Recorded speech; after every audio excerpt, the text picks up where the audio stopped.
É muito comum ouvirmos dizer que o espiritismo é uma pseudociência, que ele não pode ser considerado como ciência. E aí, será que é? Será que ele é uma pseudociência? Será que ele é uma ciência? Será que ele é só uma filosofia? Será que ele é uma crença, uma religião?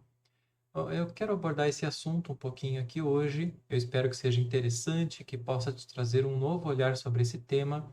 Com certeza vai te instigar a estudar mais o espiritismo e também possa te dar um material para que você possa dizer para quem diz isso, que ele é pseudociência, que isso não é uma verdade, tá?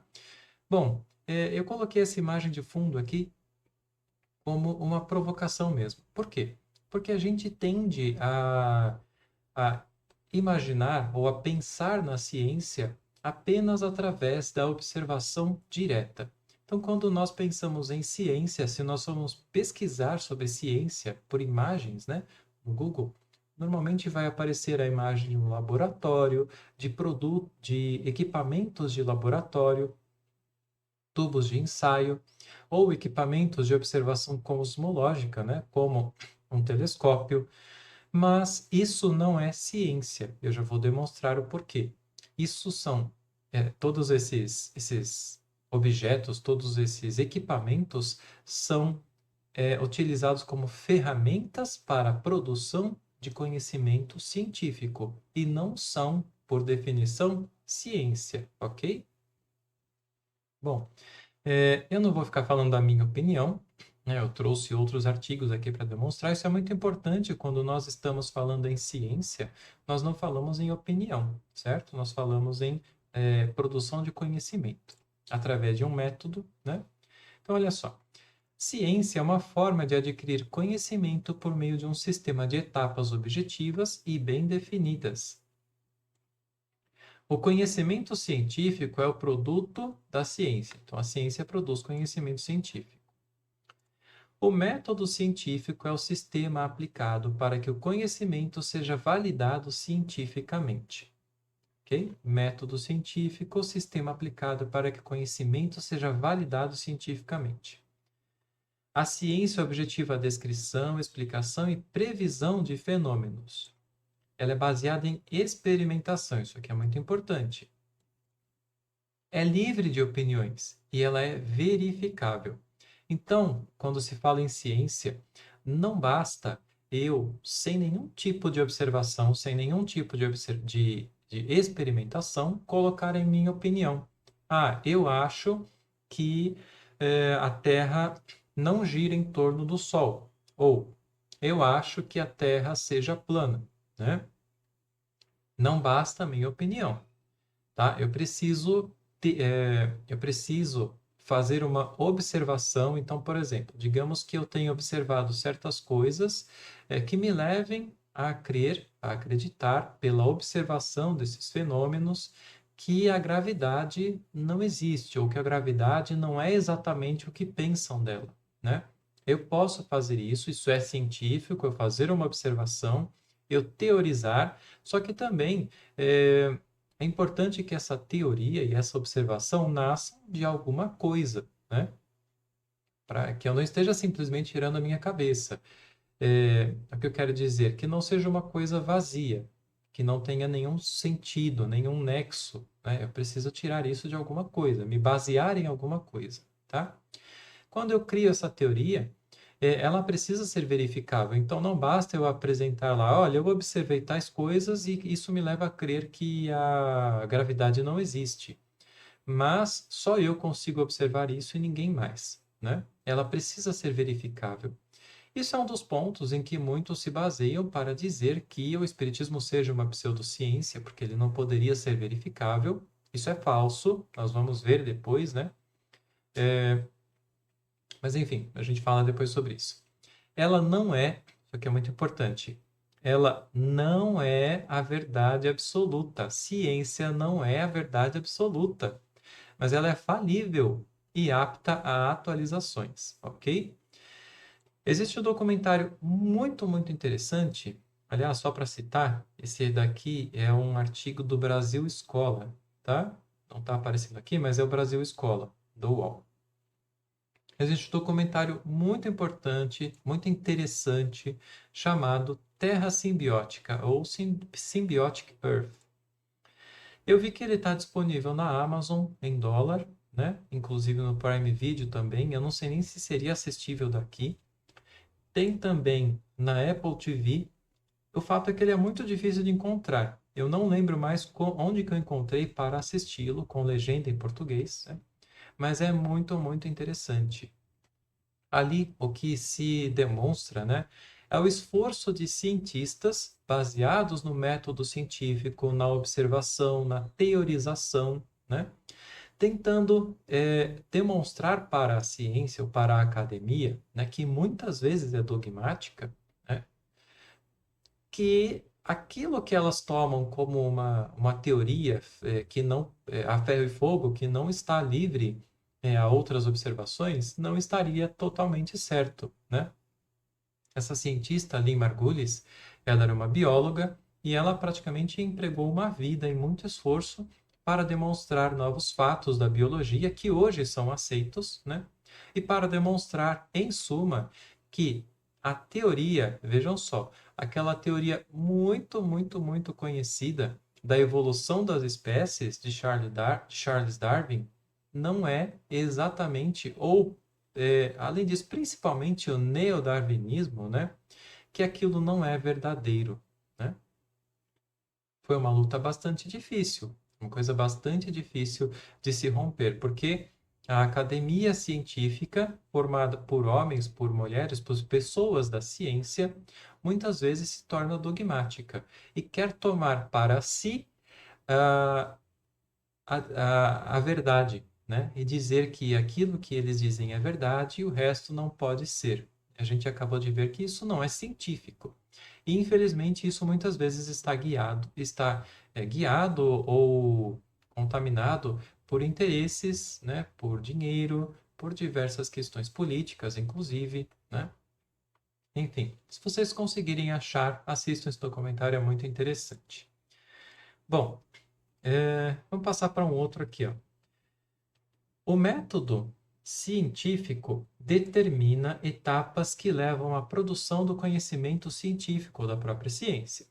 O método é basicamente um conjunto de procedimentos que direcionam uma investigação científica a fim de obter os resultados que melhor descrevem a natureza ou realidade do mundo natural. E o que é o mundo natural? É o mundo que pode ser observado de diversas maneiras, direta ou indiretamente, tá? Ele diz que pode ser visto a olho nu ou observado em um telescópio ou microscópio.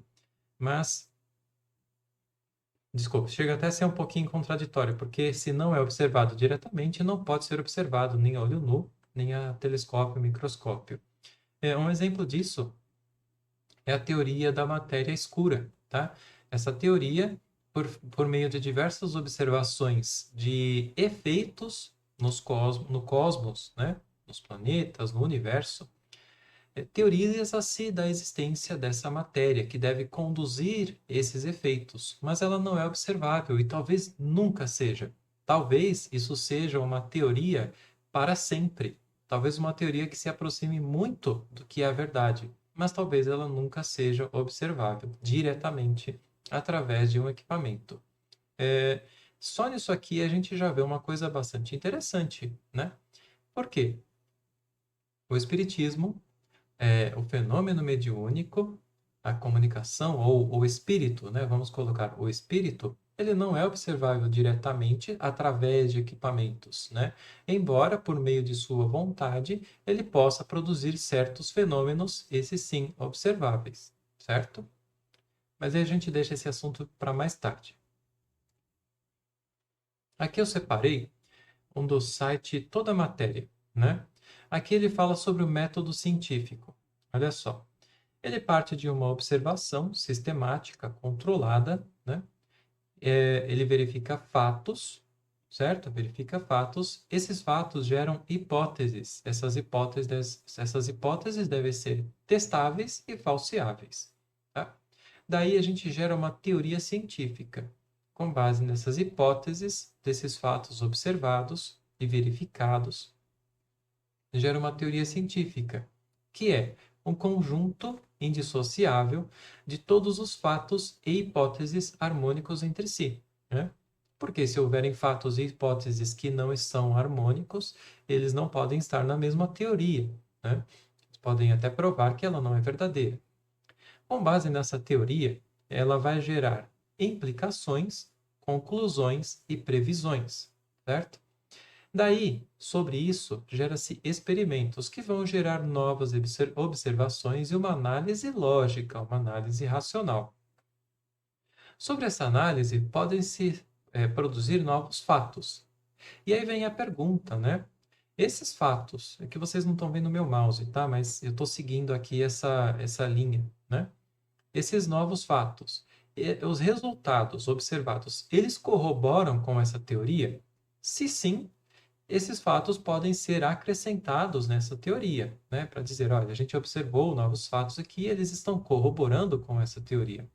Se não, vai ser necessário reciclar as hipóteses, porque eles demonstram que as hipóteses parecem não estar tão corretas assim.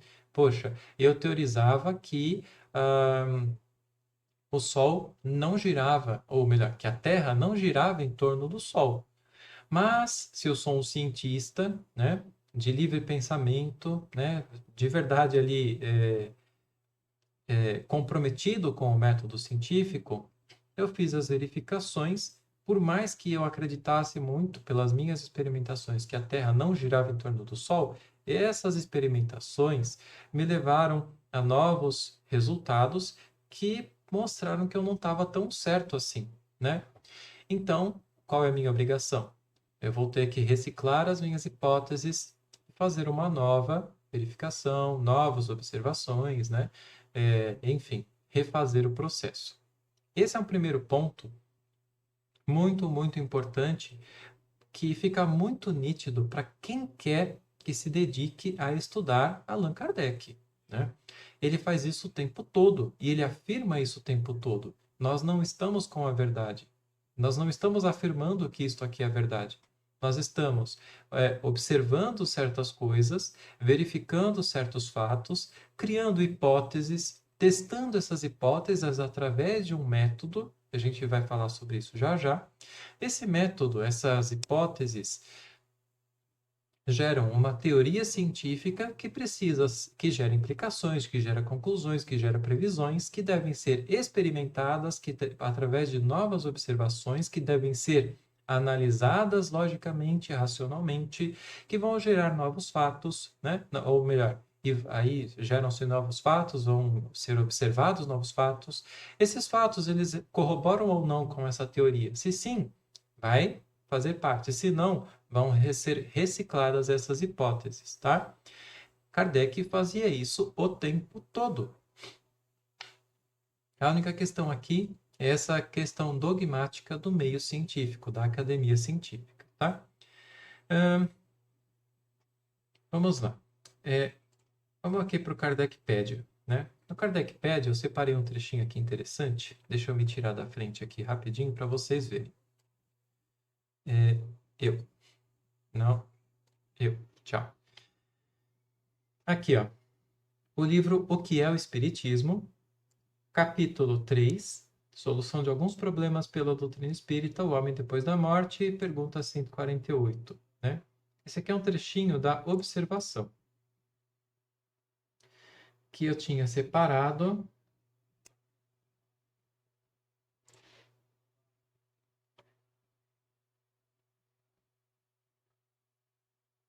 Eita, gente, me perdi aqui.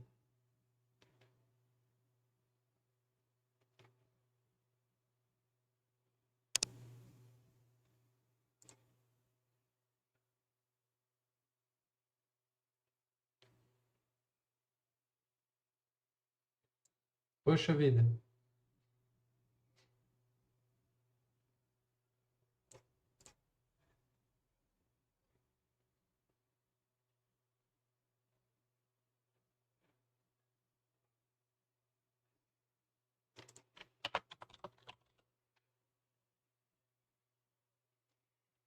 Puta que eu pariu, mano.